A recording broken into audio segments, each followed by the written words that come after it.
Woo, hello everybody. If there's anybody here, uh, guys, I'm just gonna be honest with you. It's so cold in here already that I can't run lasers. I've been playing with the CNC, uh, so I don't want to pump any of my warm air outside. So I'm avoiding lasers right now, uh, and got what I was going to do done with the CNC. So just chilling, and I thought maybe there might be somebody that had something they needed me to kind of help them with or whatever, and we could look into that. So if you show up, if anybody shows up, I see five. Looks like I got five folks here, so I'm not the only one that really didn't have anything going on.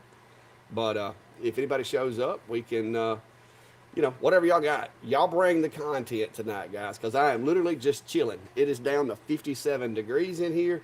I have found the threshold for my insulation job and my little mini split. I've got to get that back wall done because you can walk near that back wall and it just takes your breath. It's so cold back there. So y'all bring the content. If you got questions, you got something you want me to show you, uh, talk about, whatever. I do have one thing I was going to share with you guys, and whoever shows up, we'll give it a few minutes before we let that rabbit out of the hat. But I do have one thing coming up that's kind of a big deal for me as far as the channel goes and the business that is not just the laser side of it, but the content side of it. I got a pretty big deal that I'm gonna let y'all know about here in just a few minutes. But we'll give it a few minutes and see if anybody else shows up before we get into that. What's up, 3D HP? How are you, sir? Man, I tell you, my 3D printer has been really like bailing me out with adapters and stuff this week. It has been a blessing. I had a little bit of a headache with it the other day. Uh, I wound up reflashing the firmware to it and everything. I don't know if something went south or what, but I reflashed the firmware, set everything up, set my Z Probe offset, leveled the bed, like really, like I went around it 10 times with the old manual leveling and then did the auto level, and finally got it to where it's working good. Uh, it took me forever. I'm not as good at the 3D printing as some of you guys are. I'm learning it though. That's one thing I will say. I am learning it. Let's see here. Let me check these comments here. Like I said, guys, it's a little cool in here, and I did not want to fire up an enclosure pumping in my mediocrely warmed air out. It's down to 57 in here, which is it's Echo. What's the temperature outside? Good evening, Clack. Right now, it's 24 degrees Fahrenheit. Yeah, 24. Tonight, expect a low of 15 degrees. 15. What did Steve like send me some weather or what? This is stupid. This is Alabama. It's supposed to be 60 and sunny, and it was snowing this morning. Uh, but anyway, hello Sharon, how are you? I also be doing some screen printing, guys. Brandy will. I'm gonna burn the canvas for. She's gonna be doing the screen printing. I was gonna tell y'all about that too. I went and found some bright orange traffic cone hoodies today, and we're gonna be putting logos on those. -1. Yeah, no, Fred. It gets much colder. I won't be out here because it's. I almost need gloves in here right now because I'm not used to being in 57 degrees for extended periods anymore. I used to be back when I worked outside, but I done turned into an office jockey now, and my body just don't like it. How's the new? Hang on, let me throw this up here where everybody can see what you're asking. How's the new revised Zilla laser performing for you? So far, if you're talking about the X40, so far it's doing a good job. I haven't ran it as much as I would like to because I've had so much coming in with the P2 come in. Then I got the 6050 in. It was like bam, bam. So I've been kind of splitting my time a little bit, but I do have a lady that messaged me wanting some stuff made, some lettering that's going to require. I don't know that it'll take the X40 to do it. I'm actually wanting to try to do it on the P2 because I haven't done any of the lettering on the P2. And lettering sometimes when you have the little thin places in some of the script fonts, I want to see if I can eat burn through. So I may wind up doing that one on the P2. But it is, unfortunately, it is a surprise gift, whatever. And I'm going to have to refrain from any social media until, you know, after this event goes over. So I probably won't do a video with it. If I do, it'll only be certain pieces of it. Because I think there's certain information that guys could see, and if they saw it, they wouldn't be able to put two and two together. So we may do that. Good day from Queensland. I'm guessing that's in Australia. Well, that's awesome. Over there with Chris and the rest of the guys. And is It is Queensland, Australia. There is a Queensland in Australia. I don't know if that's the one you're talking about. Just bought our first cutter, the xTool S140 watt. Crystal, it's a really good machine. And if you're new to it and you don't have any bad habits, like I gotta have a camera, it's definitely not a bad machine. It is different, and sometimes people don't like different. But I've got mine. I'll be using it to do the screens for the silk screen printing that Brandy's going to do. My work is going to stop, guys, at making the screen, and then she's going to go from there. Uh, but it's a good machine. I think you'll enjoy it. XCS used to be kind of a pain, but they've got it a lot more user friendly now. Okay, Karen, that is Australia, I'm guessing. Maybe I was right. Good evening from West Central Florida. Man, I hope y'all are holding on to some warm weather down there, because it's done. We done found some cold weather up here in Alabama, unfortunately. And it doesn't happen that often, but it has this week. Let me get this camera over here out of the way. It's my little backup cam in case I need to show you guys something, because sometimes the other one will not focus right. If I'm trying to show you something small, I had to pull the mic around so y'all can hear me better. 6 degrees in STL. Is that St. Louis? That's not nice. Just buy bamboo. 3D. If I ever get the rest of my wish list punched out, then I may. But right now, the little small stuff that I'm making and the time frame that I've got to make it in, I just can't make myself pull the trigger on it. My little Ender 3 version 2 Neo, which I've upgraded the extruder as well as the screws for the bed, and I put a sonic pad on it, so it does okay. But I'm still running it really, really slow, because and I'll show you one I printed. I actually printed the wrong part, and I haven't sanded this or done anything to it yet. But this is a shop vac adapter for one of my dust collectors. I actually was trying to make a different part, but they look a lot alike when I'm clicking the G code. So I printed the wrong one. But my little Ender's doing a really good job. I think I've done a pretty good job of dialing it in. And you can look right here, the seam, pretty good seam. Now I've been playing with temperatures because I'm learning. This seam right here, for some reason, not that great, but I'm learning, guys. I'm getting there one of these days. It's tough trying to learn CNC, trying to continue to learn lasers, especially I just got the CO2, and trying to learn 3D printing. My brain can only do so much. Just bought a new 3D printer. My old one was making me mad. Yeah, they can do that now. I tell you that, because the other day, before I finally just said I'm just gonna start over, I finally got it fixed. But that's what I had. I had to go all the way back to the basics and set everything up. Good day from China. Wow. Okay.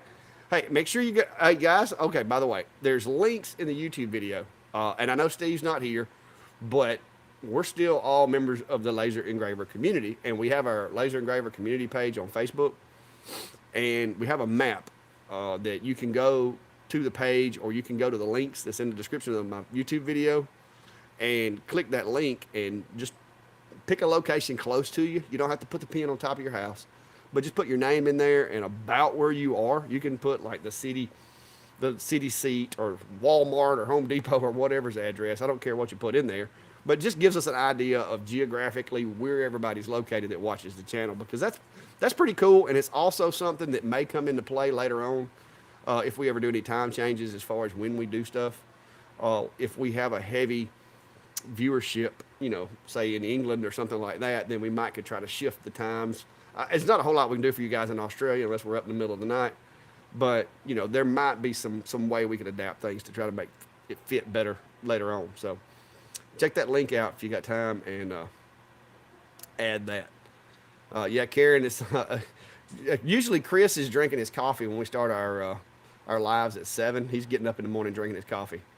So 56 and cloudy in Vegas.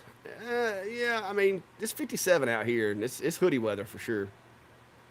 All right, got another question here. What do you prefer, the camera of the P2 or the positioning of the S1? I'm going to be honest with you guys. The P2 camera setup, so far, it has proven to be very, very accurate. I've tried it on 3 different occasions, doing a score and then going back and trying to put the cut directly back on top of it. And the furthest deviation I've had so far looked like an onion peel. Like, I mean, the little piece where I missed the mark was literally like an onion peel. So if you like cameras, the P2 is awesome. I do like the acrylic cutting ability of it. Me and Steve kind of have a wager going about how it's going to like the dust and everything out here in the shack, if it's going to give me problems, because it is very dusty. Like, there's a layer of dust on everything, because this is a woodworking shop. I sand things, I run CNCs. But so I'm kind of a little worried that I may have to, like really step up the maintenance on it to make sure nothing bad happens to it. But so far, the P2 is built really well. The way that they did the camera, the way that it moves, so far it is definitely a step above the S1, but it's a price tag above the S1 too. So it just depends on what your budget will afford you. Because I mean, I know how it is, guys. Trying to save for tools and save for air conditioners, and I bought this mini split because I was like, it'll never get cold enough for me to need anything bigger. Wrong. I probably should have went ahead and spent a little more money. Which I do have a wall that needs insulating. It's not insulated yet, so that's on me. Karen says she's thinking of turning the air conditioner on. Yeah, Karen, you must be warm where you are. Michael says he received an email. All right, I'm trying to keep these questions up. Received an email about a Kickstarter for the longer Nano. No, I haven't seen that one. Which now I've been trying to stay away from product reviews, guys, because I want to get back to making stuff and creating things, and so I've been trying to turn stuff down. But some of these people, they up the ante on me, and it's like, like xTool. Hey, you want to try out a P2? How do you say no to that? So I've really been trying to stay away from doing product reviews, because I enjoy making things and showing people how to make things and just showing off things that I made. And so I'd like to try to stay away from that if I can. But when they send me something and I'm like, oh, that's neat, or that might work really well for somebody that if they needed this or whatever, it's just crazy. 8 degrees. Ugh. It's gonna be 8 degrees in the morning. That's yeah, not that cold here, but it's gonna be cold. What's up, Brian? How are you, fella? See you sneaking in the door there. I still got some residual like gunk from where I had that seriously bad cough the other day, which I suspect was the C word. I haven't had it. I made it all the way until like 2 weeks ago and never caught that crap. And then, boom, I got it. Which I think was because I was weakened from the back surgery, and it took advantage of the situation. Or maybe I got it during the back surgery. It could have just been asleep. Negative 30 in Nebraska. No thanks. No thanks. I don't know how Steve handles it up there where he's at. Yeah, Brian, the two cameras, like I said, the two cameras in the P2 are pretty awesome. That close-up, like, zoom shot that you can take is very accurate. The regular camera is definitely nothing to sneeze at. But, I guess it's using LiDAR or laser of some type to do the material thickness. I've been kind of quizzing that because I know what size the material is when I put it in there. And so far, it's running very consistent. So I'm pleased with it so far. I need to do more videos with it, but like I said, I got slammed last week, and then I've been playing catch up. Brian, I do plan on getting yes, I plan on getting it, but I'm gonna be honest with you right now, since they sent me this, I'm not as urgently seeking it because this has opened up so many avenues for me. Y'all see my, well, you can't hardly see it because it's way over there. But I made me a little clamp holder earlier because I had my clamps literally just hooked over a board right over here on the attic area. And either me or the cats or somebody would bump them and they'd fall and they would hit stuff. And so I was sitting here a while ago and I was like, I don't want to play with the lasers because I'll be pumping my warm air outside and pulling cold air in. So I was like, you know what? I play with the CNC because I got it set up to where it just filters and it actually warms the room a little bit because the router generates heat, the steppers generate heat, the chip exhaust generates heat. So I was like, hey, I'll play with the CNC. So I've been making some more organizational stuff for the shop. Let me see if I still got that camera aimed over that way. See what it looks like. Yeah. So yeah, the table continues to grow and like stuff's getting all over it. I am gonna have to come up with a laptop mount if I'm gonna leave that laptop over there. And I want to make me a better support structure for the overhead chip extraction, but all things in time, guys. I can't make everything at once because I'm doing this stuff from scratch.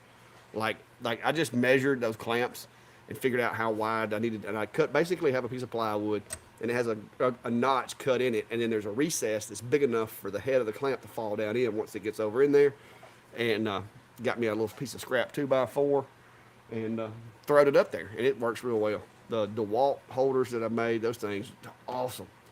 But I'm really enjoying the fact that to build something like that now with this CNC, it takes like 20 minutes, 15 minutes, as opposed to with my other one, it was taking me like hours to make things. So that's definitely an upgrade. We'll try to get back to these questions. Yeah, Brian, but I am feeding the table over there, and it's going to get bigger. And I thought my cable management. Look, guys, see those J hooks on the side right there? It basically makes like a cable tray under the edge of the table, but they don't stick out enough to get in the way. And you can actually see them pretty good right through here. But any cabling that needs to go to the back of the table, there's a notch. You drop it down in it, and it goes under the edge of the table, and it runs back through there to the back of the table. Kind of like what you see in server rooms and stuff, and it works well. So I'm happy with that. What's up, David Allen 69? Good name there. 13 in East Tennessee. Yeah, that's pretty cold.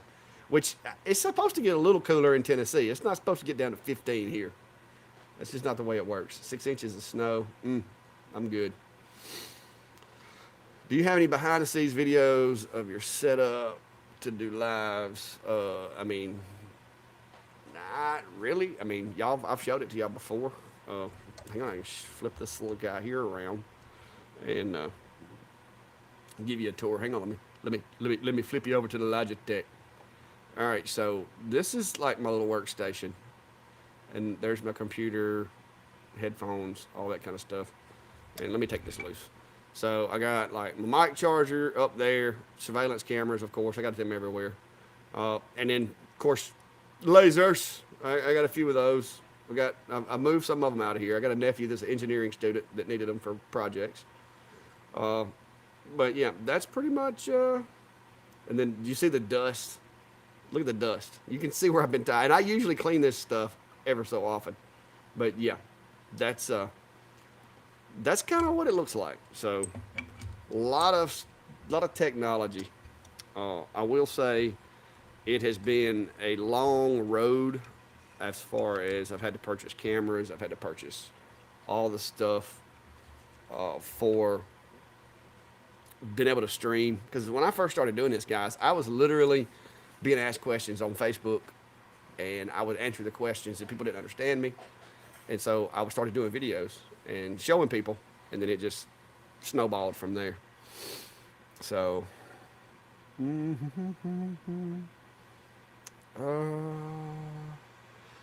Deanna is asking the Comgrow 8 megapixel. Amazon, do you still use it? My brother has it at his house.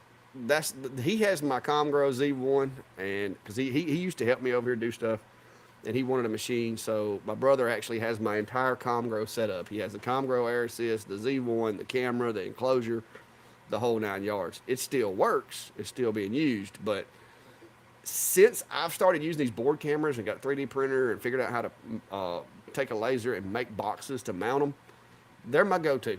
I mean, above any of these other ones. I mean, yes, the Sculpt Fun camera is probably the most rigid camera that I've seen that manufacturers put, other than like the Rolly or Lasermatic MK2.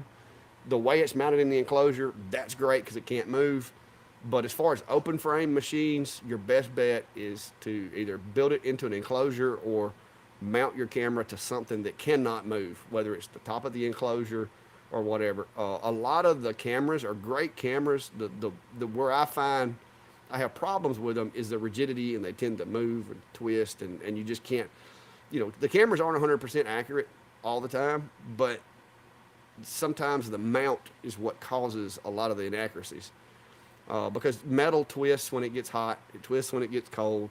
If you bump it, it's going to move. And it doesn't take but a couple of times of bumping a camera and having to recalibrate everything because you bumped it, that you're like, okay, this has got to change. Good evening, William. How are you? And Melissa Stanley. We do projects. We do create features. Well, Melissa, I've got it back. Klein had it for a little while, but I got it back because I was wanting to try to do some more content with it. And We Create is dying for me to do something with it. So I've thought about doing something. They keep saying, we're fixing to fix it where it works for Lightburn. We're fixing to fix it where it works for Lightburn. So I was waiting for that day that it worked with Lightburn so I could kind of cover the Lightburn setup and configuration and how it works. But they keep pushing the date back on me. So I would like to say yes. I don't know when it will be. But that was the plan. That was the reason that's the reason it's back up here where it's at.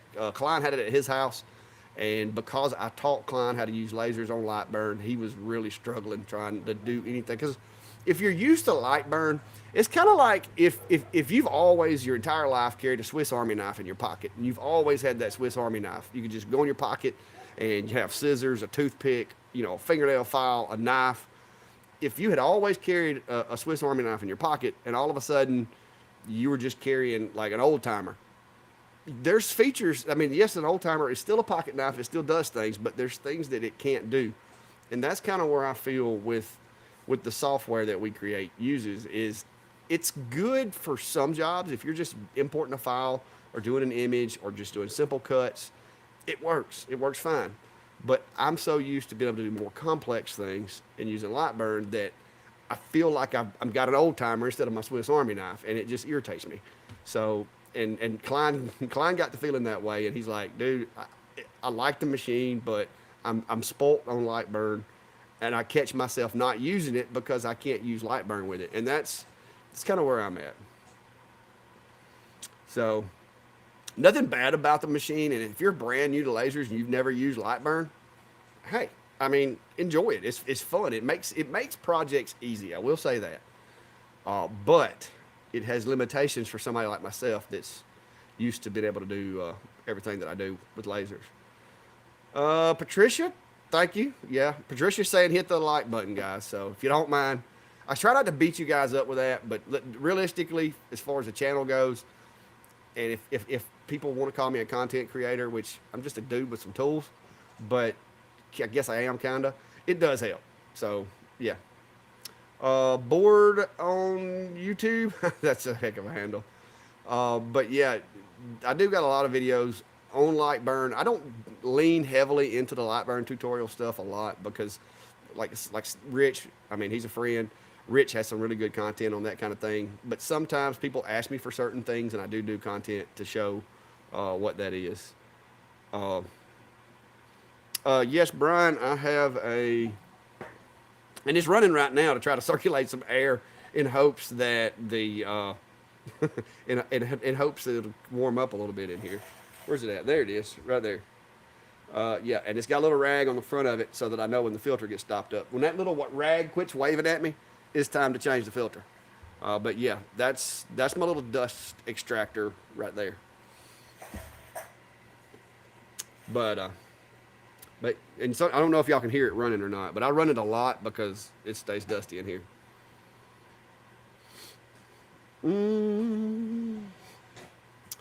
Now, Tim, I mean, yeah, I could cover the keyboard and the monitors up, but to be honest with you, a lot of times, guys, while I'm in here working, you see the TV over there. I've got that TV over there, which is the one I cast to and I use as an extra monitor for the computers, and I've got another TV up there that basically just has antenna on it, and that's it. I mean, if I'm out here and let's say there's severe weather threat or whatever, I can turn that one on and watch local news and keep up with the weather. And that one's been here since I first boxed this building in. I don't think I've used it maybe once since then. Most of the time I use that one because that one's a Roku smart TV, whatever, and I can gas to it as well. Brian, from what I've been told, no, unless they've done something different. I was gonna get it out, update the firmware, and try it. And I've even thought about. I'm gonna be honest with you. I've even thought about trying to find out what kind of board's in it and see if I couldn't like flash some other firmware to it. But it'll jack something up and brick it. So I don't want to do that. I'm gonna wait on them to get it working like they said it would. They told me when they sent it to me that they would have it Lightburn compatible sometime in December. That's what they told me, but it just hadn't happened yet. And I'm not gonna lie, I don't know if they told me that intentionally or if they thought they would have it working by December. And that's kind of, stuff like that. I try to be as honest as I can be. And if I tell you something and it's wrong, it's because I honestly didn't know because I was wrong. It's not because I'm lying to you. And so I don't know. I just a little leery right now, but we'll see.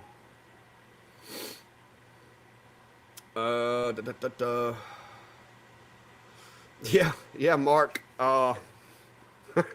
It's crazy. When I first started, I was doing the sawmill and stuff. I had started Clack Custom Creations, which was a horrible name, hindsight.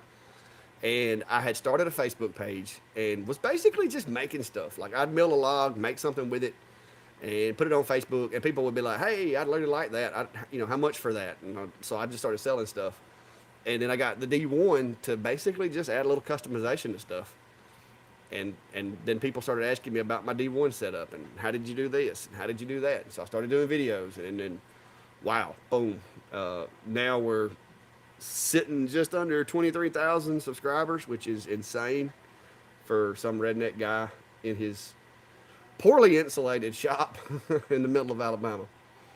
So, Michael, right now I am using this guy over here. That is the Sane Smart Jinmitsu 6050 Pro Ver XL Plus.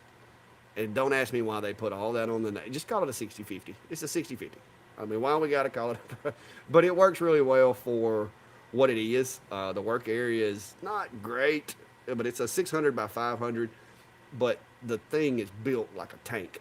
I will say that it cuts faster than any other CNC I've had so far, which I've only had the 4040 Pro from Jinmitsu from Sane Smart and the 3030 Prover whatever. And that's the only two other ones I have to refer to. But those machines were more or less designed to run 1/8 bits. And if you put a 1/4 inch bit in there, it just kind of struggled as far as the rigidity of the machine. The spindle, because I was running the DeWalt router, it would do fine. But the machine, the gantry would kind of flex a little bit if you tried to push those 1/4 inch bits too hard. But this one over here, I think it would probably break those 1/4 inch bits with ease. I haven't broke one yet. I did cut one screw in half because I'm screwing my plywood down to another piece of plywood because I'm cutting mostly 3/4 plywood. And I guess I can't read a tape measure. I don't know. But I called myself measuring and putting the screws far enough out where it wasn't going to hit. And I was wrong by about 3 millimeters. And it like cut the head off of one of the screws. As far as like where the screw head is, it like put a flat side on it. And I heard it when it hit it. And I was like, oh.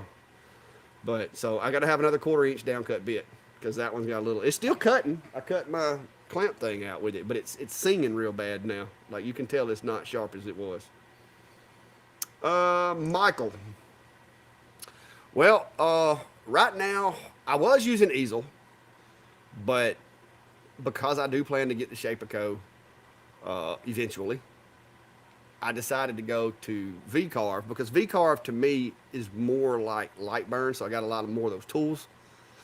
Easel is really great, and I told Klein this. Klein's got the 4040, and he's learning how to run a CNC.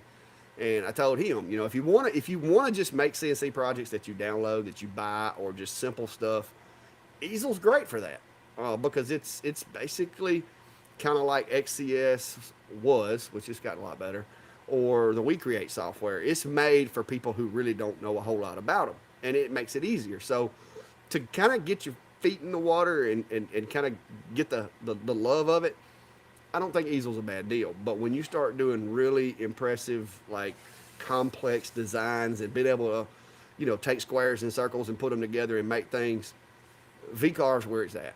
If you're going to do anything with a fourth axis, V-carve is where it's at.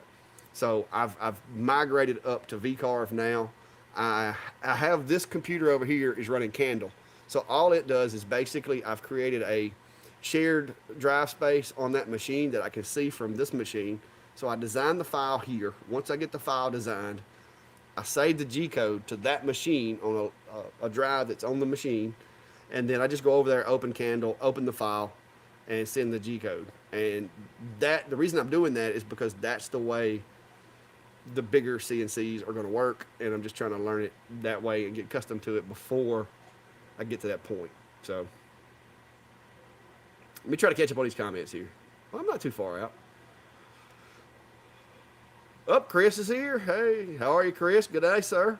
One of your friends is in here from I think was it Karen or Kathy from over there near you, somewhere on the huge country of Australia. Hey, there's a cat. Oh, I messed the cats up. I put another piece of plywood on the back side of those steps. Fluffy come tumbling out of there earlier. I don't know. Cats are supposed to be agile.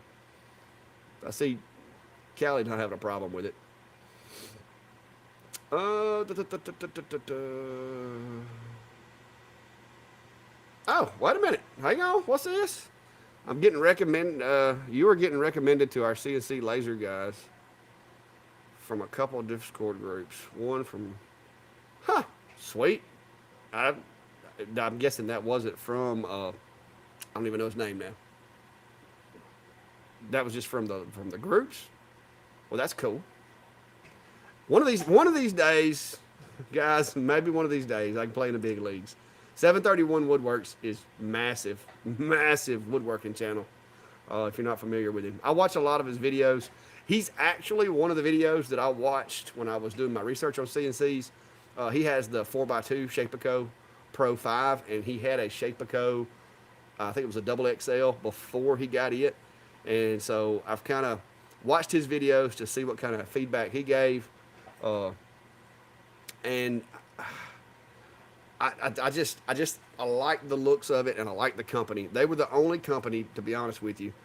I emailed all the companies, and I'm like, hey, this is what I'm doing. This is what I'm looking at getting into. And, if I'm making content with the machine, I at least would like to have, maybe some affiliate links or maybe something. If I'm going to be, that if your machine is going to be in every CNC video I make.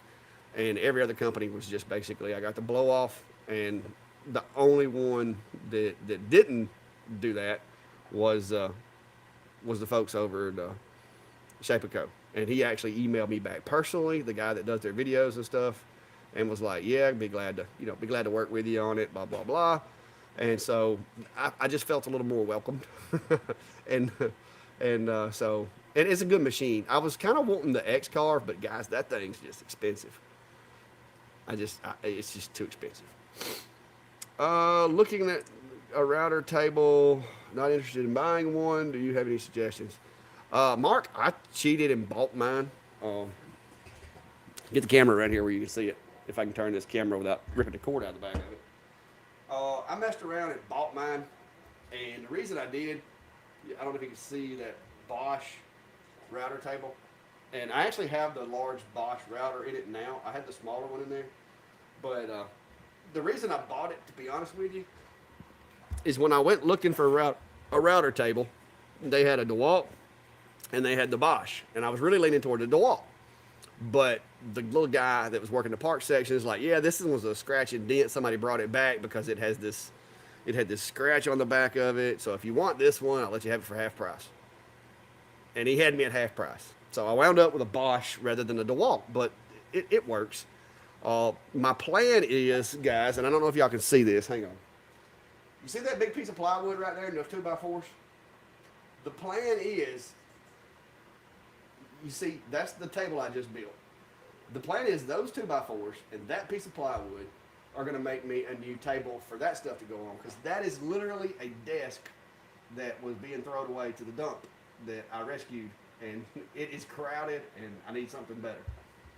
So my plan is to build another table using that other sheet of plywood that's a little bit bigger than this one, and I want to actually make it to where I can put the router table into the table and just lower the router down below it, and that way I got a big work surface to use with the table saw and everything, because I'm still using the DeWalt job site table saw because that's all I got room for. So I want to be able to basically get all the tools down below the table and be able to have a bigger table saw bed at times.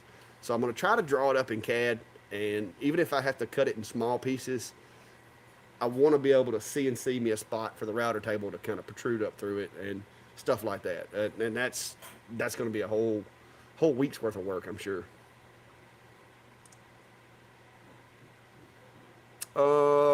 Well, Chris, I hope you didn't leave alive to come see me. If you did, I appreciate that. I take that as a compliment. I figure he must be over. I checked the channel to make sure that Steve or anybody else wasn't planning on going live, but I may have missed 731 because I subscribe to a lot of channels. I've designed a few tool paths for other folks, but haven't. Yeah, it's pretty neat. V-carve, the way, like I said, the way V-carve works, it's more like Lightburn in my opinion. As far as it's actually, there's a few tools that I wish Lightburn had, like the little scissors in V-carve where you can actually trim out a shape and not have to use the booleans and all that. That's pretty awesome. I mean, I know you can do it in Node Editor. You just go in there and delete the piece, and it's easy enough. But the little scissors is just cool. Seeing you in Matt and Amy's live stream, Chris G. He must be talking to Chris.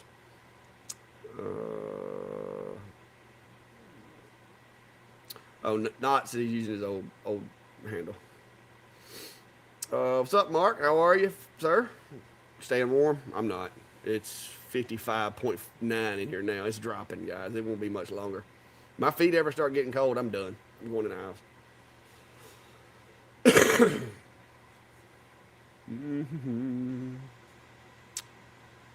Oh, well, thank you, Patricia. Says she appreciates the jigs. I created that out of necessity. I'm gonna be honest with you. I was terrible at framing. I was terrible at aligning. Everything I did kept coming out of square, and so I created that basically for myself. And then I let a couple people see it, and they asked me about it, and so then it became a thing of its own. So, and I still use them on every machine so far. The only one that I haven't had to so far is the P2, and the MK2, because the MK2 has a honeycomb in there that works just as good as a jig kit, because you just use the corner, because it's always going to be in the same spot because it's on metal pins. So, oh wow, not somebody's trying to cut. Oh, content. The text moved. 10 watt trying to cut 9/16 board. Yeah, that's going to take a lot of passes and some really good air assist. Frayed knot. Okay, there's a lot of knots in here tonight. Currently, because I have fibers and diodes in here and CO2s, currently these are the glasses that I'm using. They're the same as the ones I used to wear as far as the style, but you can see that there's an obvious difference in the shading of the material. These are only effective against 450 to 460 nanometer wavelength. I've got this pair, and let's see if she makes it. They're really not liking the modifications to their ladder. And she's scared to go through that curtain. That is a black, like, little small valence curtain, and she's scared to go through it. She goes around it. The other cats just plow through it. But these are the same glasses also, but these are made specifically for fiber lasers. So I wound up getting this pair, and what this pair is, and it's indicated on the lenses that it will work. And oof, I need glasses sometimes. 190 through 550 and 800 through 1100 nanometers, and they're OD6. So these basically work with either laser. So if I'm over here knocking out some stuff on the fiber while I'm running the diode and I go from one machine to the other, it's easy to, because I have glasses on and everything's orange, it's easy to not realize, okay, everything's orange, it's not green. And so just as a precaution, I wanted glasses that would work with either laser. And so I got these, but I have them listed in my Amazon shop. There should be a link to them. But these are like I said, these are the OD6, and they work for multiple machines as well.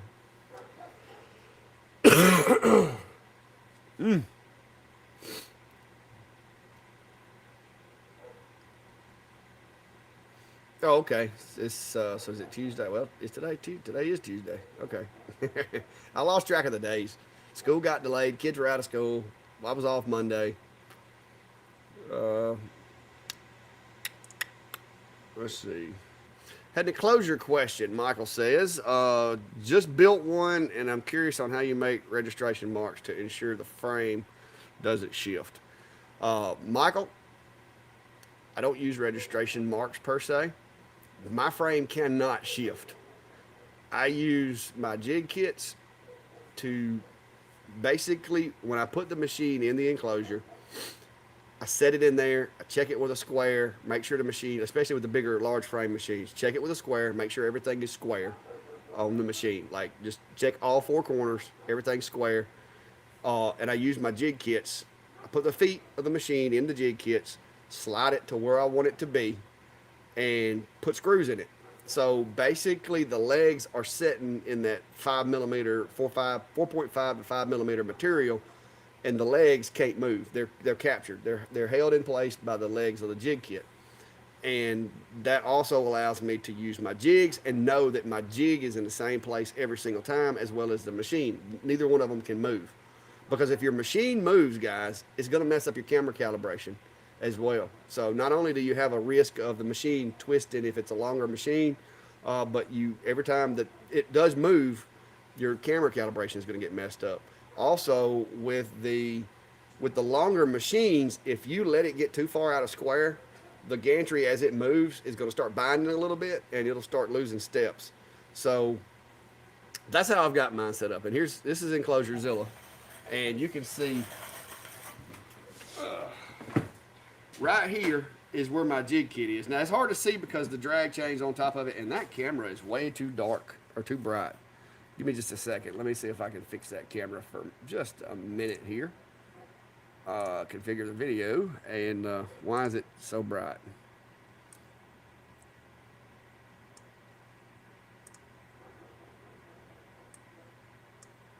Not sure why it's so bright.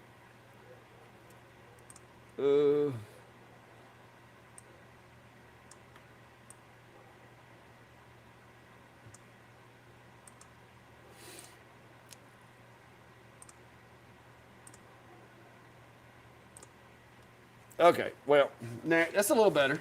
So right here, this is my jig kit. All right, each one of the legs of this machine is captive. So even if I grab it and try to rock it right here, it's not gonna move. You cannot move this machine without moving this entire enclosure. And my camera is also mounted to the top of the enclosure, so nothing can move. So that is how I defeat the issue of the machine moving or becoming out of square or anything like that. But I haven't released the one for the X40 yet, because I'm going to try to make, because I have so many people that's like, hey, I got this machine or I got that machine, and it's not a machine that I've had to test. But I've come up with a way of making a kit basically that's going to come with a whole bunch of different little pieces that should enable anybody with any machine that's on the market to be able to kind of DIY, put the pieces together and make it work. But it's going to require me doing a video explaining all the parts, explaining all the pieces and the process. But the biggest thing with accuracy of these machines, other than the machine itself, you have to have an accurate machine, is don't let it move. Like I said, when I set mine in my enclosure, I can go in there right now and lift it straight out of there. But it sits in those, I don't want to have to undo the cables, but it sits in those holes and it cannot move because the holes that it sits in are just big enough for the feet to fit. So, I Wes, you'll have to look. Is asking if my jig kit will work with the S10 Pro. Adam Stack does this weird thing where they'll have an A10, a S10, and an X10, and they're all the same machine. You'll have to look and see. I've got one on there, I think, for the A10 through the A30, which I think maybe the same as the S10 and the S30. But look at the machines and make sure. But I'm pretty sure they're the same machines, they're just different colors. Uh, Mark, as soon as I can. Like I said, I've been playing catch up, and I've had to remodel my shop. I had to build the table. I've had to get all that working because that's something that I'm trying to incorporate into my local sales. Because I have people all the time wanting, like I had a lady the other day, I missed the sale because my CNC wasn't big enough for what she wanted.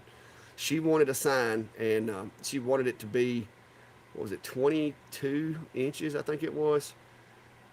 But she wanted it CNC'd because she had the place that she was wanting to put it, something about the symmetry or whatever. And so I missed the job because of that. I had to send her to somebody else, which I got my buddy Tip. He's got a 4 foot by 4 foot Shapeco. So I sent her over to him.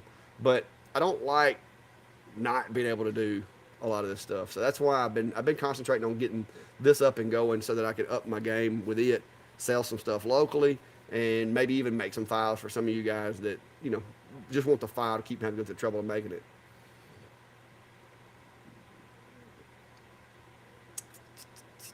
Well, Brad, when I get the new kit made, it won't matter what kind of feed it has. It'll work. It's going to require you mount it to a table or mount it to an enclosure. But the new kit will work basically with any machine. That's what I'm running on this one. It's not necessarily specifically built for the X40. It's pieces that, if put together in the proper configuration, serves the same purpose. Yeah, if you got a 3D printer, you can 3D print feet too.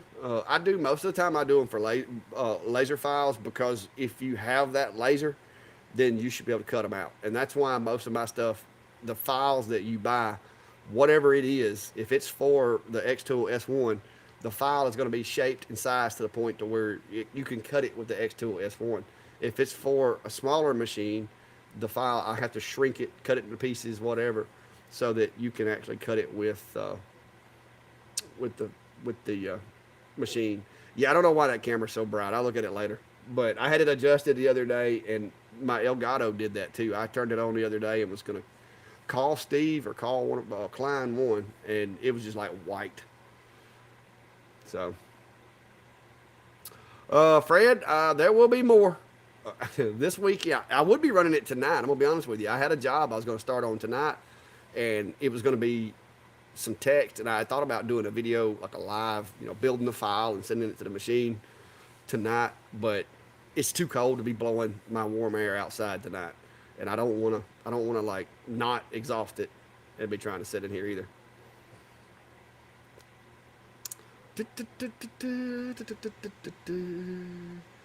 Yeah, this machine, I think I could probably do it with, but to be honest with you, the machines that I've had before, the 4040 Pro and the 3030, they were kind of slow, even with the work area that they had. Like I've done some, like the flags that I did that I showed y'all here recently, even with the DeWalt and running as fast as I could and still have a decent engrave, those things were taking 2.5, 3 hours. I can do those now with this machine in like 20, 30 minutes. Like it moves fast. I'm running the speeds that I'm running because I had to cheat because I didn't know speeds and feeds for all these bits. So I cheated, and I don't quote me on this, but I think it's IDC Woodworking. He does a lot of router bits and stuff, and he runs he runs a CNC long mill. And I went on his website because he offers a download for the bits that he sells. And I downloaded his speeds and feeds and put them in VCarve. And then basically I use them as a reference, and I'm building out my own database on the bits that I have. But I've been using his bit speeds and feeds as a jump off point. And so far, I'm running basically, even with these, Amazon bits, because I ain't bought any expensive ones yet until I get through crashing a few. Even with these Amazon bits, I'm running his speeds and feeds. So the machine's doing really good for that. Because it's running basically the same speed as what he's running with his bits on the CNC long mill.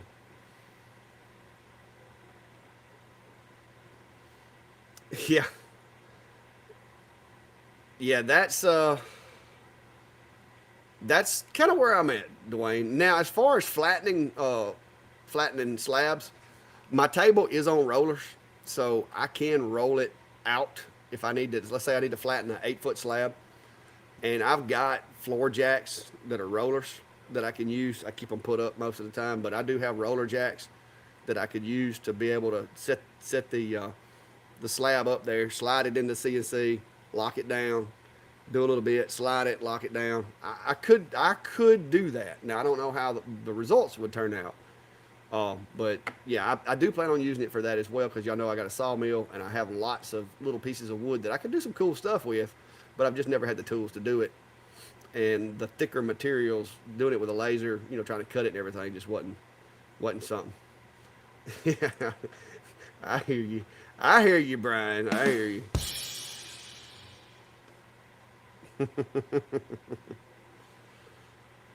Oh man, Sharon interior.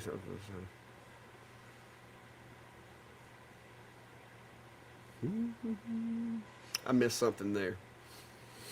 Gloria, no, I don't have the F1. Steve over at Ventari's Workshop does. I don't know about tumblers. I haven't seen him do that. I don't know if it has the port to connect to RA2 Pro, or if you could fit a tumbler inside the cover that comes down. But that would be something Steve might be able to answer for you, if you can catch him around or message him or whatever. Well, Mike, I'm gonna be honest with you. I've got VCarve Desktop because it's cheaper. And until I'm making money with the CNC, I'm trying not to spend a whole lot of money on the software. Once I master VCarve desktop, then we may look into VCarve Pro. But I also found out, and I didn't know this, and I found out yesterday because I was trying to build a file, and I was building it bigger than the work area, but I can't do but so big with the VCarve desktop. It says you have to upgrade to VCarve Pro to be able to do 4 foot by 4 foot designs. So VCarve Pro is probably in my future, especially once I do go up to the next level as far as the size of the machine. And that it's going to be a couple of months at least. I got to get through tax time, and I got some other stuff going on. Once I get through that, then I probably will have to upgrade to VCarve Pro. I do know that Shapeco has their own software, but I don't know whether I'm going to like the sender that they sell. I'll use it, of course, because it's going to be with their machine, and they have the automatic Z-axis and all that. So I'll be using their sender, which is going to replace Candle. But as far as design software, I plan to keep VCarve. But if I get in there and their software is comparable, then I may make the transition. But for right now, I'm sticking with VCarve. I have both softwares downloaded to the machine, and I hadn't played with them yet. The design software looks remarkably like XCS or the WeCreate software. So I'm thinking it's probably going to be a little more limiting than what VCarve is. But it's probably going to be, like I said, good for beginners, but maybe not for, because even though I'm a beginner with that machine, file design and file building, it was a pretty easy transition from lasers over to CNCs.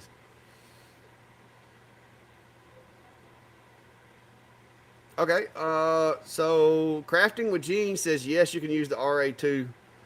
I'm guessing that it's supposed to be with the F1. So, like I said, I didn't have any knowledge on that, but that's why we all get together and hang out and chill in the shack at 56 degrees. But yeah, she said, but you have to have the correct cable. And I don't know, the last RA2 I got came with like 3 or 4 different cables. So if you've got a more recent RA2, you may have the you may have the proper cable for it. Yeah, that's what my research tells me that you can do as big as you want with VCarve Pro. But yeah, it stopped me dead in my tracks at 24 by 24. And because this machine, the work area is 600 millimeter. Echo, how many inches is 600 millimeters? 600 millimeters is about 24 inches. Yeah. Did that answer your question? Yes, sir. Thank you. Thanks for your feedback. But yeah, it when I went over that 24 inches, it was like, you can't send this until you get the pro version. So I was like, okay. So I made it like 23 and a half.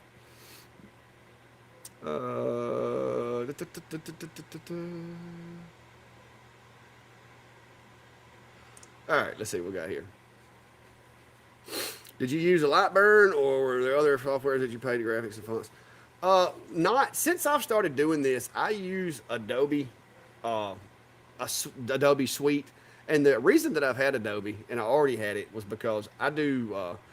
I've got a drone, and I used to do drone photography, and so I would use Photoshop for modifying my drone photos. And so I already had Photoshop subscription, and it came with a tool to do basically thumbnails and just graphic designs and stuff like that. It's not quite as versatile as Illustrator is, but it does some pretty basic stuff. I used it actually to make the little buttons that I made for the Stream Deck to control Lightburn, and so it's it just kind of fell in my lap with that. But for the most part now, I'm doing most of my graphic designs in Lightburn because I've gotten really comfortable with node editing and just the way it works, designing it, and I've kind of figured out the steps. So it's quicker than a lot of the other softwares. Uh, so that's kind of my go-to for most of the designs that I do now. But like I said, I'm noticing that in VCarve, it has a lot of the same functions. The tools are kind of in different places, so you got to know where to look. But it has a lot of the same functions, so it's growing on me. And I can do like I can bring STLs in that I've designed for like 3D objects and put them into the CNC projects, which is pretty cool. There's some pitfalls to that, and you got to kind of play with it a little bit to figure it out. But yeah, it's Lightburn's kind of my go-to for most designs. I will play around in other software sometimes. My wife is a big like user of Canva because she uses it at work to design graphics and stuff. So anything she designs, a lot of times she'll do her mock-up in Canva and export it as a PNG or something, and I'll just drag it into Lightburn and change it over to a vector. But yeah, the VCard Pro is way more expensive. I looked at it the other day. I was like, well, unexpected costs for upgrading. Another person saying yes, you can use the F1 Pro as because it has a slide extension, and it's on our wish for vendor shows. So apparently, yes, you can. Like I said, I can't say that for sure, but yeah. Oh, thank you. Uh, Appreciate you said thanks for the video for the S1 and orange tumblers. Well, thank you, Gloria. And I will actually be having a video of some orange hoodies and this hoodie.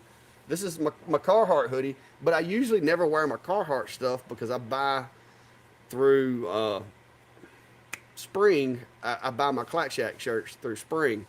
But now xTool has hooked Brandy up with this silk screen thing, and we're going to burn some screens. And next time you see this Carhartt hoodie, it's going to have a white Clack Shack logo right there. And I've went and got me some orange ones that matches Enclosurzilla. And I'll be putting a black Clack Shack logo on those, or she'll be putting it on there. I'm just making the screens, and then Brandy's doing the rest of the work. But she says I'm going to have to help her figure it out. So, well, I'll do that.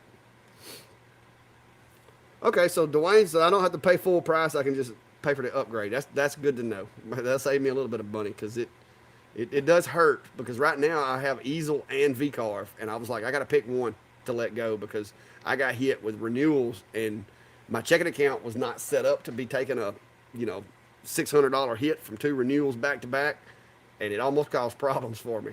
So I decided that I needed to let one go, and I chose to keep VCarve because, like I said, it's like the Swiss Army knife. So I can do a lot more with it. So I'm letting easel go now that I'm comfortable working in VCarve. But if it wasn't for VCarve, or easel, I probably never would have stuck with it as long as I did because it was a little frustrating in the beginning. So for brand new people, easel's not a bad thing, but you'll outgrow it as far as your creativity and everything. You'll outgrow it pretty quick. Mm-hmm. Yeah, Brian, I'm gonna keep using Fusion for the 3D stuff because I'm learning it slowly, and I like the fact that I can do I can take it, I can do mock-ups, and I can do designs, and I can try pieces, make sure they fit together and all that in Fusion. So I'm going to keep using Fusion 360 for the 3D design, and just export STLs into whatever I'm using. So yeah, I have looked at they have that, but I just don't think that's something that I necessarily want. But we'll see.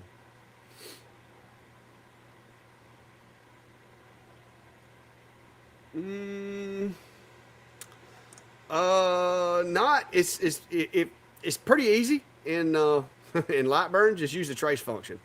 So if somebody sends you a PNG file, usually a PNG is going to be a really clean, like printable graphic type file. Bring it straight into Lightburn, right click on it, and hit trace.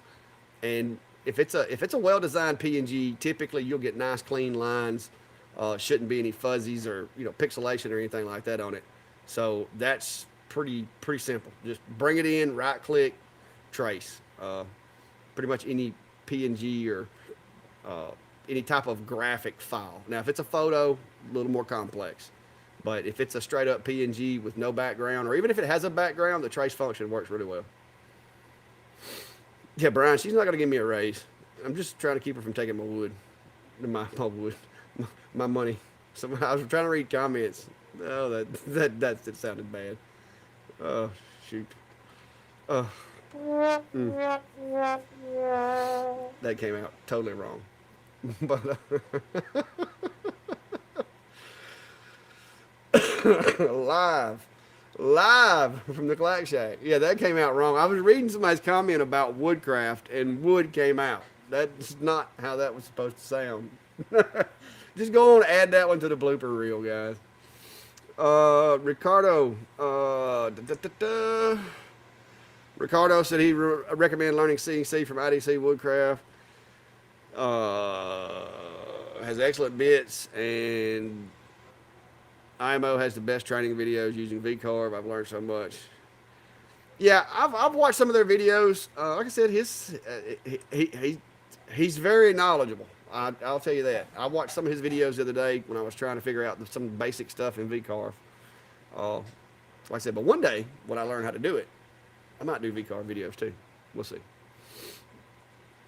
At least I'm hoping she didn't see that or hear that, because it come out, and it didn't hit me for a minute. That's what's so bad about it. Is when I first said it, it came out, and then I was like, well, that sounded terrible. But but yeah, I watch him over at IDC, and like I said, and because I found him when I was researching CNC Labs, the long mill, and then it just kind of spiraled into, hey, he's got some pretty good VCarve videos, and he was one of the folks that kind of gave me the comfort to be able to get into VCarve and start doing some basic stuff, and I'm learning from there.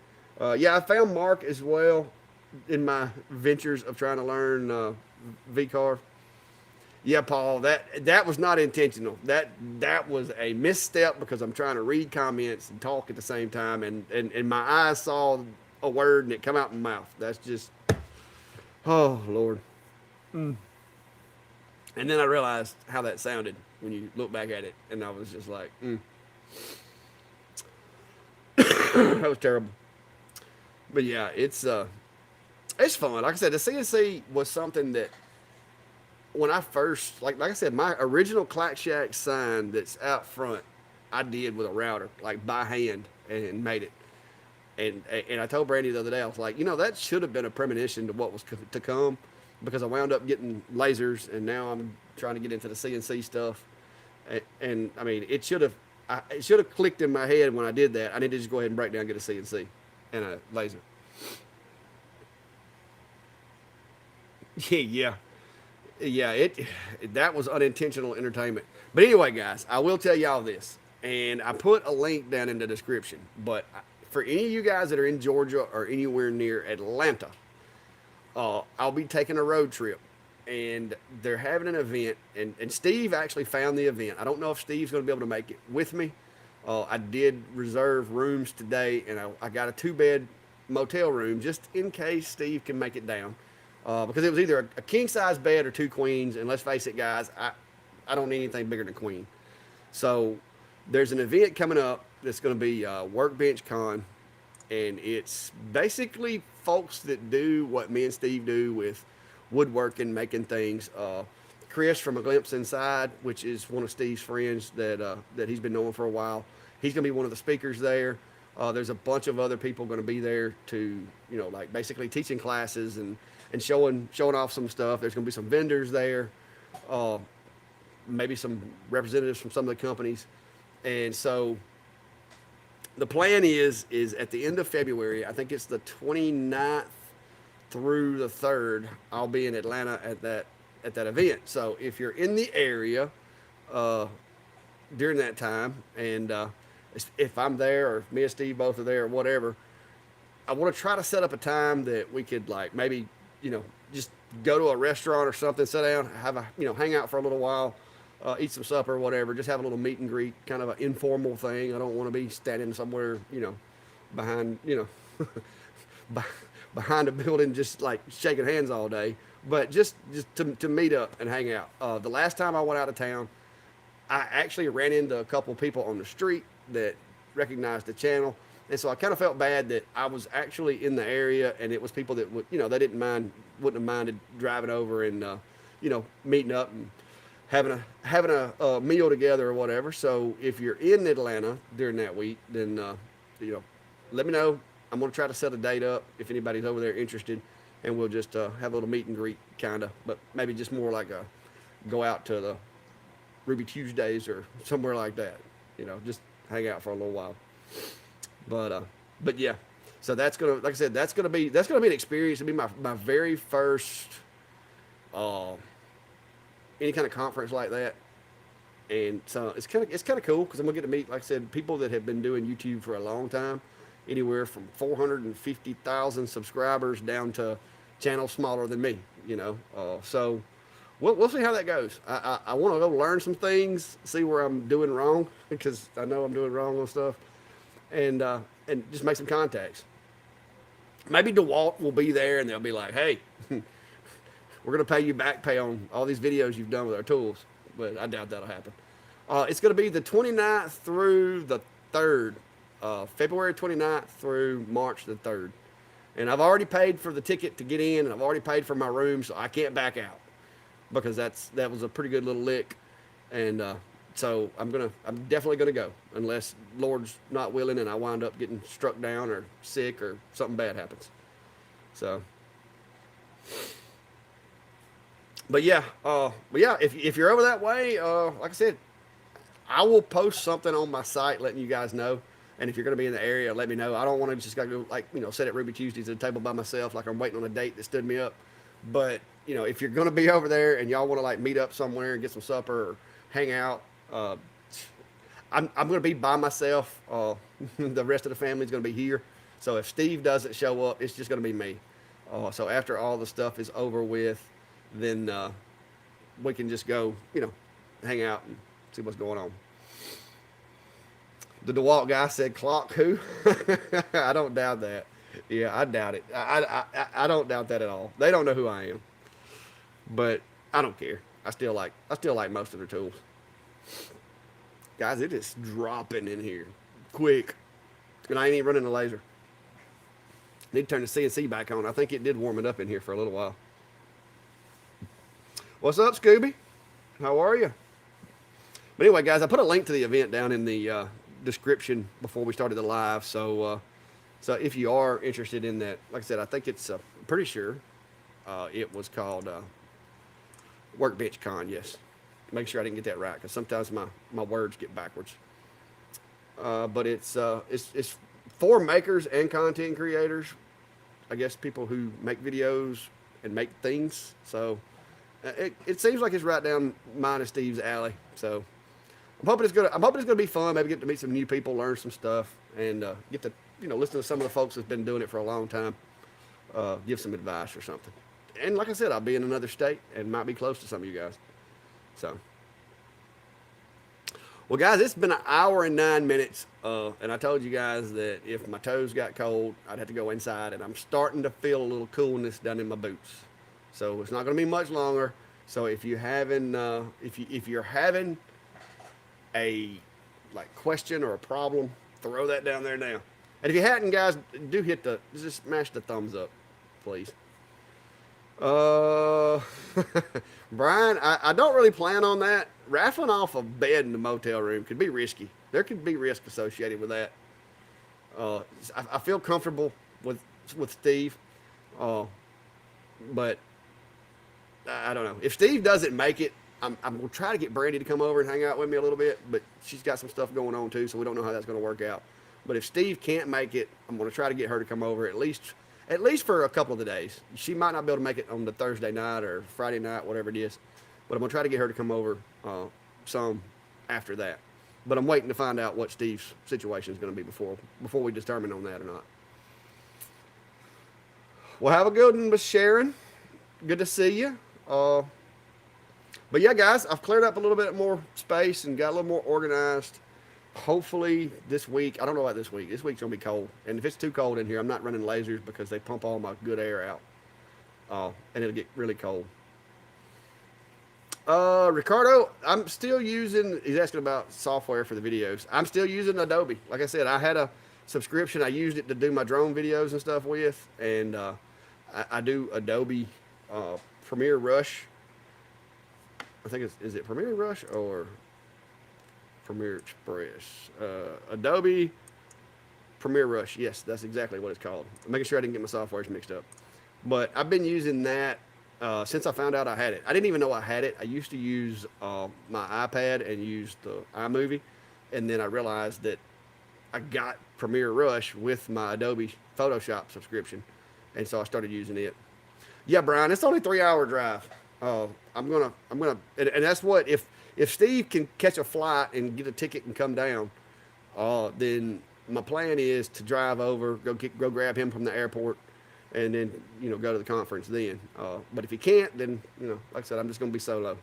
But I'm going to take lots of pictures, and we're going to come up with a hashtag Steve ain't here slogan to use. But we're going to see. Like I said, I just talked to him about it today, and he's saying that he's going to see what he can do. So it's a lot further for him. But if I'm going to have my vehicle there, and we're going to be staying basically at the conference center, so it won't be, he won't need transportation as long as I'm there. He'll have my truck he can take. So yeah, that's gonna be it. If he doesn't show up, that's gonna be my first post. Hashtag Steve ain't here. Because he gets all the cool toys. Steve's at home playing with hashtag Steve's playing with his toys. Because he gets all the cool toys, right? But yeah, Ricardo, and like for the streams, now I do use Restream for the streams. I know a lot of people use Stream Deck, StreamYard, what is it, OBS, all the different softwares. I do run a variant of OBS, which is Streamlabs Desktop. I use it to record, like when I'm recording videos here at the shack or whatever, I use it to where I can switch from camera to camera and all that, and use it in my audio mixer and so forth. But for the lives, I use Restream. And the main reason is because when I first started doing lives, me and Steve had no idea what software to use. And so I just went through there and watched a few videos and reviews. And with this software, I can stream to like 5 different platforms at one time, and it's pretty seamless. So I use it for that. Yeah, I went and got 2 hoodies today. I got some bright orange hoodies. Y'all would be proud. Here's a picture. They're a bright hunter, like traffic cone. These are DOT certified. So if you want to wear that and work on the interstate, you can. So I got me 2. I got an XL and a large, because Brandy said that's what size she wanted. Hoodies today, and we're gonna sometime this week. I'm gonna get the screen engraved with my logo on it, and we're gonna start with some of my old T-shirts that need to be thrown away, just making sure she's got it figured out. And then once she gets it down and we can figure out how to appropriately aim the silk screens and all that, then we're going to do those 2 hoodies. And then as long as those are successful, because I bought Wall hoodies, because Wall makes like thermals and coveralls and stuff like that. They're pretty good. They're pretty good hoodies. After that, she's going to get to put one on my Carhartt hoodie. But my Carhartt hoodies are very, very treasured. So I don't want them to get messed up. So we're going to make sure she's good at it before I let her go with this one. Because I don't know how much I paid for this one, but it was probably more than I should have. But Have you ever thought about using vMix? No, I haven't really. Larry, I hadn't really needed to. I have considered getting an upgrading my Adobe to. They have actually have a better, uh, I think, more adapt version of what I'm using, but it has all the functionality that I need. So I'm good with what I'm using right now. Maybe one day if I find a reason to. Well, good night there, Gloria. Thanks for joining us. And like I said, guys, if you hadn't already, hit that button, subscribe, follow, like, share, all that good stuff. Hopefully this week I can at least get the screen printing done because I really want to see what Brandy's capable of doing with that thing. I'll be using the S1 to do the screens. They did send me, I'm pretty sure it fits the S1, a little adapter that you basically screw into the machine, and it has pins that the screen holder locks into. Almost like they took somebody's idea for a jig kit and used it on that. But they, once I get that done, hopefully we'll be able to do some screen printing. Now, the screen printer is in the house because it's just so dusty out here. I didn't think it was a good idea, and I'm out of space. So Brandy has stole one of my event tables out of my trailer, and she's got it set up in the living room and got all of her stuff set up, and so we're ready to go. I just got to get the screen done. Dennis, I've never had a MechPow machine to use. I got to get it done. Just one of those things that keeps getting pushed back. But I am working on a completely universal kit once I get all the pieces put together, and then I got to do a video explaining it, because if I don't, people will be hounding me on Etsy saying it doesn't work. But hopefully I'll get that out soon. I need to prioritize that, because there's a lot of people that would really like to have that right now that don't. So I need to, as soon as I get the t-shirt thing rolling, I need to kind of put that at the forefront of my priorities. But yeah. Well, thanks, Not. Appreciate you stopping by and hanging out for a little while. Like I said, literally chilling. It's 56.4 now, and I'm starting to feel some. My toes are starting to get a little cold. These old leather boots I wear ain't much good for insulation. That's for sure. But I just want to drop in. Like I said, I know I've been away for a little bit, but I have been retooling the shop and getting these new machines in. I had to figure out where the P2 was going to sit. I had to move everything around. I didn't want to keep the S1 off of the counter up here, but it was the only spot that I had that was big enough to house it, and had a port already set up for exhaust. I bought your camera this morning. Details coming. My camera, the camera mount, or the camera that I use, or what camera? I'm confused.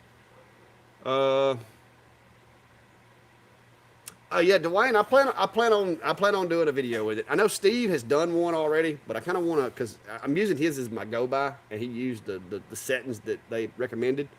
So I'm going to go with that and see if it works the same for me. Just basically validate, because I don't really want to burn a test grid on one of their canvases. They use their machines to do them. I think it should be close enough to get the job done, because all I need to do is just remove the film or whatever from the screen. Mickey Mouse boots. No, I'm back in my good old Thorogoods. That's what I got on, ain't it? Thorogoods or Georges. That's all I wear. Unless I'm at work. Yeah, these are my Thorogoods. I wear Thorogoods or Georgia boots. My off-duty boots are Georges. Those are what I'll have on at Atlanta.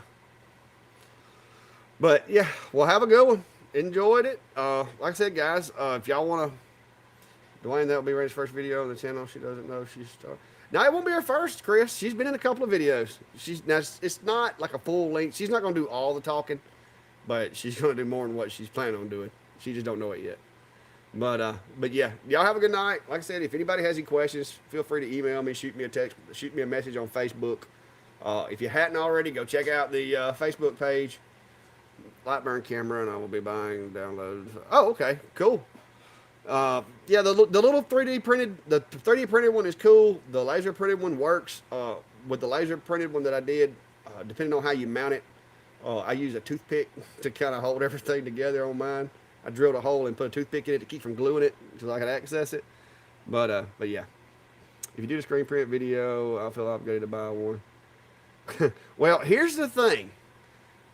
Right now, I'm using Spring for people to buy like Clack Shack apparel, and it's expensive. I mean, which I know hoodies are expensive. I just bought two today. They were like $35 a piece, but it's expensive. And in order to keep it to where people can buy them and not break the bank, I think I make like 10 cents off of each hoodie because it won't let me price it to where I'm not making a profit. So I make like literally like 10 cents off of a hoodie. I think since I've been selling those shirts, the total amount of money that thing has made me is like $48. And that's like 10 cents at a time. So, but what I'm planning on doing is Brandy's going to start making them, and maybe we can find a place to get them a little cheaper, and she can make them, and then I can sell them on Etsy and just ship them out to you guys or whatever. And maybe it would be a little more authentic. It'd be something a little cooler because it'd actually be made here. And I just think it'd be a better idea. But it's going to depend on whether she has the time or my daughters have the time to do it as to whether that is what we go to doing.